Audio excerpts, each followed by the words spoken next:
Well, this is little Emma trying to tear the zip ties off of her parents' cage.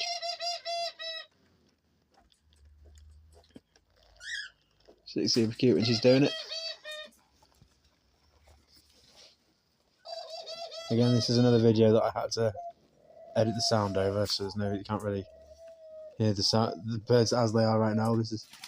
But you can hear Emma adding her commentary to her video in the background, maybe.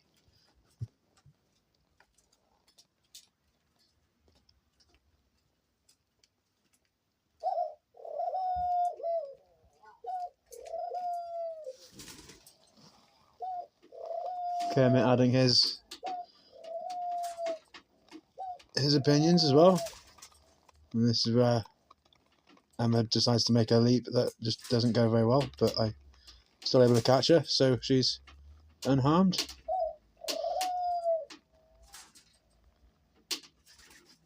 Hope you have a lovely day, everybody.